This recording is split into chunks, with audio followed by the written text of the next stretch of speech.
भजन संहिता 127 का पहला वचन यहां पर लिखा है, देखो बच्चे यहोवा की तरफ से इनाम है।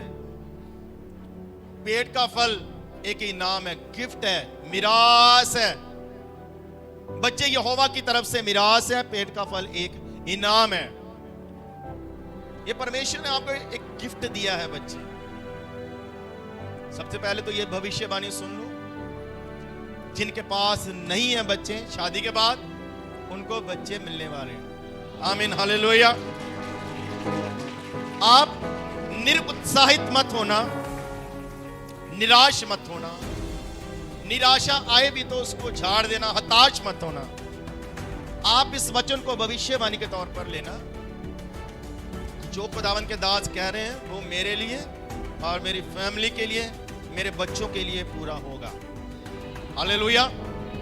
और वो भी सुन लीजिए जिनकी अभी मैरिज नहीं हुआ है, लेकिन कभी ना कभी होगा। वो अपने जीवन में इस वचन को एक आशीष के तौर पर आप ग्रहण करना। आमीन, हालेलुया। बच्चे परमेश्वर की तरफ से मिरास है, पेट का फल गिफ्ट है, इनाम है परमेश्वर की ओर से। तो मैं सोच रहा था कि गिफ्ट क्यों कहा इसको, क्यों परमेश्वर ने ये इनाम दिया। इनाम तो कुछ जीतने से मिलता है, कुछ अच्छा करने से मिलता है। पता क्या अच्छा किया आपने? खुदावन की जो योजना है सृष्टि को आगे बढ़ाने की, उस योजना में आपने सहभागी होकर काम किया। आप उस योजना में सहभागी हुए हैं। और क्योंकि परमेश्वर ने कहा था बढ़ो, फलो फूलो और पृथ्वी को भर दो, तो परमेश्वर की योजना उसमें आप सहभागी हुए। नंबर 2, आपने दर्द सहा है, आपने कुछ त्यागा है, कुछ खाया है और कुछ छोड़ा है। बहनों ने, उन्होंने कुछ सफर मिस किए हैं। कहीं जाना चाहते थे, नहीं गए। किसी शादी में जाना चाहते थे, नहीं गए। कुछ त्याग किया है कि वो एक बच्चे को जन्म दे पाए। भाइयों ने त्याग किया, जिम्मेवारी निभाई, पैसा खर्च किया, ध्यान रखा। तो ये आपने कुछ कुर्बानियां की हैं, जिसके कारण परमेश्वर ने आपको ये गिफ्ट दिया है, इनाम दिया। ये खुदावन की योजना को आप आगे बढ़ा सके। आमीन, हालेलुया। अगर खुदावन ने आपको गिफ्ट दिया, अगर कहीं से आपको इनाम मिले, गिफ्ट मिले, तो आप घर में आकर उसको ऐसे ही फेंक नहीं देते या कहीं भी रख नहीं देते। वो सम्मान, वो गिफ्ट आप बड़ा संभाल के रखते हैं, किसी ऐसी जगह पर जिस पर सबकी नजर पड़े। उसको आप साफ करते हैं, उसको देखकर आप खुश होते हैं, उसको देखकर आप धन्यवाद देते हैं कि ये गिफ्ट मिला है मुझे। ये काम आप भी कर सकते हैं, अपनी फैमिली को देखकर धन्यवाद कर सकते हैं, अपने बच्चों को देखकर आप धन्यवाद कर सकते हैं। ये मिरास, ये इनाम, इसको देखकर आप हाथ उठा सकते हैं, प्रभु मैं तेरा शुक्र अदा करता हूं, मेरा घर खाली नहीं, मेरा घर भरा हुआ है। ये इन बच्चों का शोर, इनका रोना, इनका हंसना, इनका सताना, ये हमारे घर की रौनक है। हालेलुया। कभी ये सताते हैं तो अच्छा नहीं लगता, हम कहते हैं स्कूल में ही अच्छा है। हालेलुया। लेकिन स्कूल से अगर 10 मिनट देरी हो जाए ना, तो फिर क्या बीतती है, फिर कहते हैं जल्दी जल्दी आ जाए। तो ये हमारे घरों की रौनक है बच्चे। लेकिन इन बच्चों को देखकर जिसने दिया उसका शुक्र अदा करो। जिसने दिया, खुदावन तेरा शुक्र अदा करता हूं, प्रभु तेरा धन्यवाद देता हूं। मैं योग्य नहीं हूं खुदावन। इस संसार में बहुत सारे लोग हैं जिनके पास बच्चे नहीं है खुदावन। मैं इतना अच्छा नहीं हूं, मैं इतनी अच्छी नहीं हूं, मेरे जीवन में भी कुछ कमियां, कुछ गुनाह मुझसे भी हुए, लेकिन ये आपकी दया, आपका अनुग्रह है कि आपने ये सुंदर बच्चे मुझे दिए। आमीन, हालेलुया। बच्चों को सुंदर बोला करो, ये सुंदर बच्चे आपने मुझे दिए, ये आपने अच्छे गिफ्ट मुझे आपने दिए। हम शुक्र अदा करते हैं, हम धन्यवाद देते हैं महान पिता। आमीन, हालेलुया, हालेलुया। चलो आगे बढ़ते हैं। जब बच्चे जन्म लेते हैं तो फिर आपके कुछ फर्ज होते हैं, कुछ आपकी जिम्मेवारियां हैं। स्त्रियों की भी पुरुषों की भी कुछ जिम्मेवारियां होती हैं। ध्यान से सुनना, सोना नहीं किसी ने। तो आप क्या करते हैं, उनको अच्छा खाना इंतजाम करके देते हैं, अच्छे कपड़े इंतजाम करके देते हैं, उनके लिए सोचते हैं कि हम एक अच्छा घर बना पाए, जिसके लिए आप दिन रात मेहनत भी कर लेते हैं, कुर्बानियां कर लेते हैं। 8 घंटे की बजाय आप 10 घंटे 12 घंटे काम करने के लिए भी तैयार हो जाते हैं भाई लोग। आमीन, हालेलुया। और बहनें रातों को जागना भी क्या करती है, कबूल करती है, उनको देखने के लिए, उनकी देखभाल करने के लिए, उनके उठने से पहले वो उठ जाते हैं, उनके लिए जागती है, उनको अच्छा मिले। आप परवरिश करते हैं, ये सब क्या है, ये परवरिश में आता है। आपको अपने बच्चों को एक अच्छी परवरिश देना है। सिर्फ बच्चे को जन्म दिया काफी नहीं, बच्चे को जन्म देना काफी नहीं, बच्चे की अच्छी परवरिश करना, ये उससे भी ज्यादा जरूरी काम है। हालेलुया। तो परमेश्वर से ये भी दुआ किया करो कि आए खुदावंद, आए पिता, मैं अपने बच्चे को अच्छी परवरिश देना चाहता हूं, मैं इनके लिए अच्छा इंतजाम करना चाहता हूं। तो ये आप सोचते हैं और करते हैं। कई बार तो बच्चों के लिए अपनी ख्वाहिशों को दांव पर लगा देते हैं, हम कुर्बानियां करते हैं उनके लिए। आमीन, हालेलुया। अच्छी परवरिश, सब बोलो एक बार, सब बोला, मैंने कहा सब बोलो। अच्छी परवरिश में 2 चीजें हैं, एक है दुनियावी परवरिश, एक है आत्मिक परवरिश। दुनियावी परवरिश भी आपको अपने बच्चों को अच्छा देना है, और आप दे भी रहे हैं और सोचते हैं, हालेलुया। लेकिन आप अपने बच्चों को आत्मिक परवरिश भी देना है। आमीन, हालेलुया। अब आप क्या करते हैं, उनको अच्छे खाने के साथ, अच्छे कपड़ों के साथ, अच्छा रहने के साथ साथ आप फिर जब वो थोड़ा सा बड़ा होते हैं, आजकल तो 28 साल, तो स्कूल में एजुकेशन के लिए हम भेजते हैं, प्ले स्कूल में भेजते हैं, आंगनबाड़ी में भी पहले भेजते थे, आज का मुझे पता नहीं, शायद आज भी भेजते हैं। आंगनबाड़ी में, प्ले स्कूल में, फिर थोड़ा सा और बड़ा होता है तो स्कूल में लगा देते हैं। अच्छी एजुकेशन देनी है।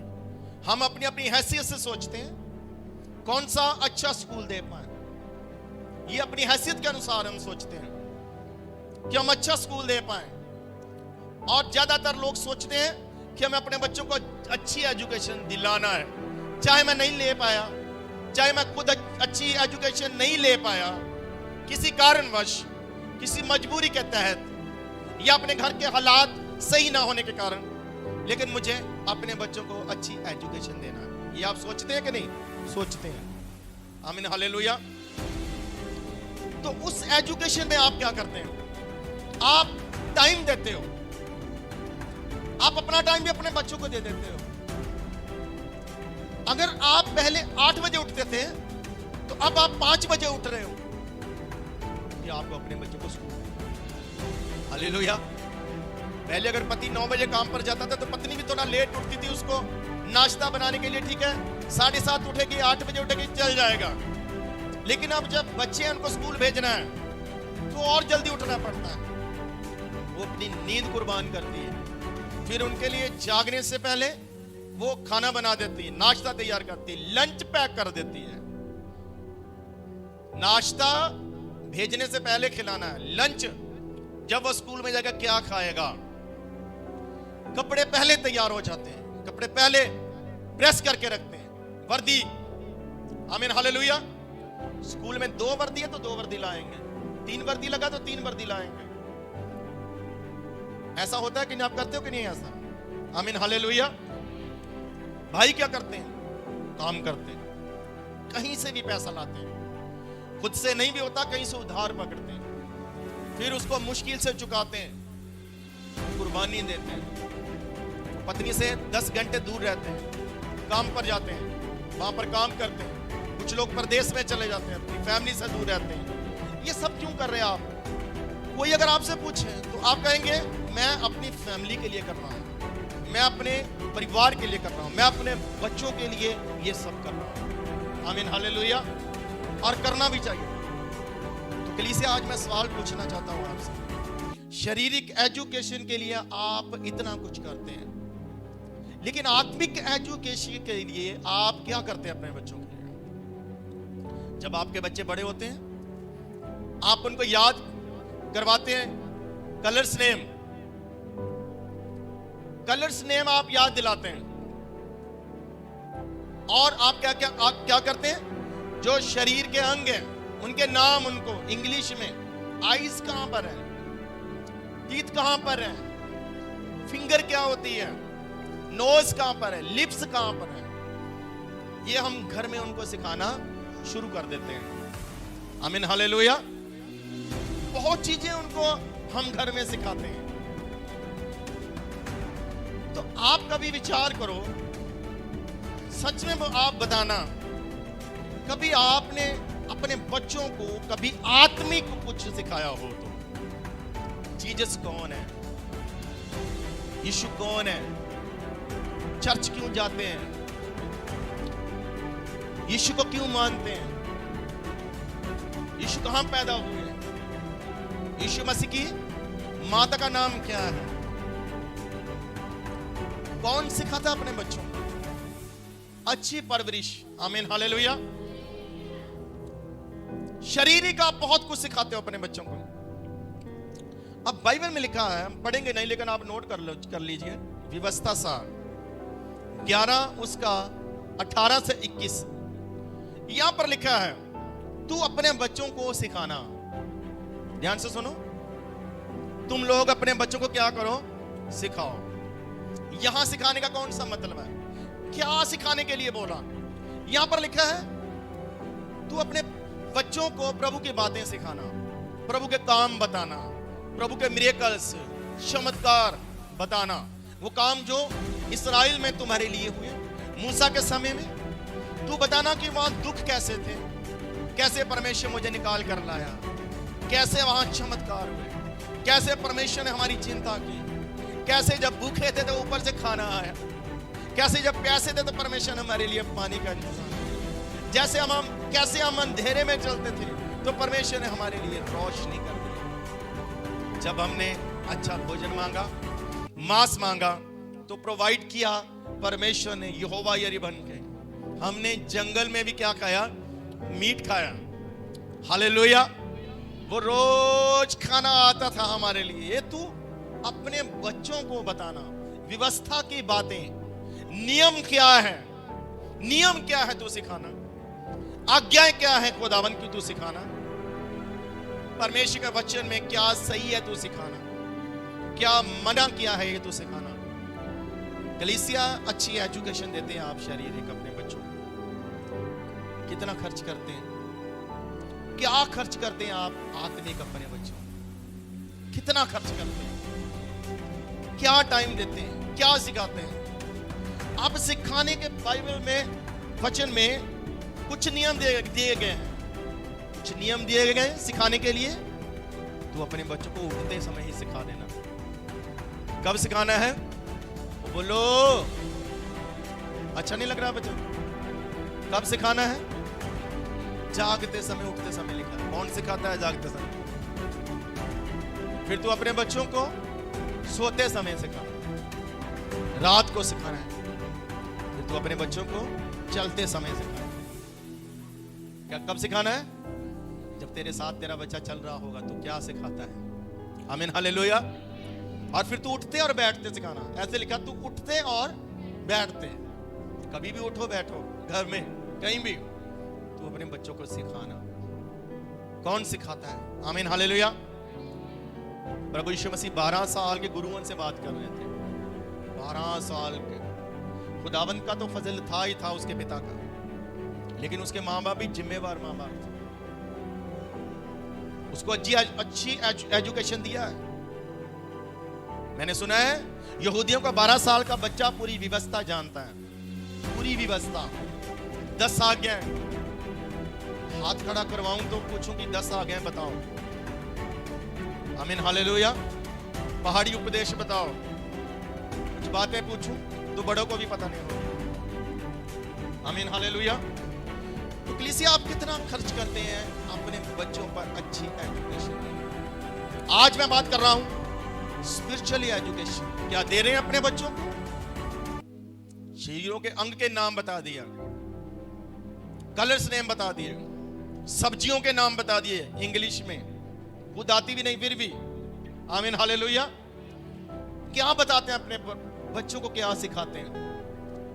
वहां पर एक बात और लिखी है, वहां पर लिखा ना, तू परमेश्वर के वचन को, उसकी व्यवस्था को अपनी आंखों के सामने रखना, वो तेरी आंखों के बीच सुरमे की तरह दिखाई दे। आमीन, हालेलुया। और लिखा, तू प्रभु के वचन को अपने मन में रखना। ये किसको बोला? ये बच्चों के लिए नहीं, ये आपके लिए। सिखाने से पहले क्या मां सीख रही है, क्या बाप सीख रहा है वचन? हालेलुया। क्या आपकी नजर में उसकी व्यवस्था की कदर है, वचन की अहमियत है? सीखो, पहले सीखो। लिखा, तू सीखना पहले। सिखाने से पहले क्या करना? तू सीखना और फिर तू उनको सिखाना। हालेलुया। शद्रक, मेशक, अबेदनगो मरना कबूल कर लिया, आज्ञा तोड़ना कबूल नहीं किया। क्यों? ये बसी हुई थी, ये आज्ञाएं उनके भीतर खून में रची हुई थी, ये आज्ञाएं, व्यवस्था।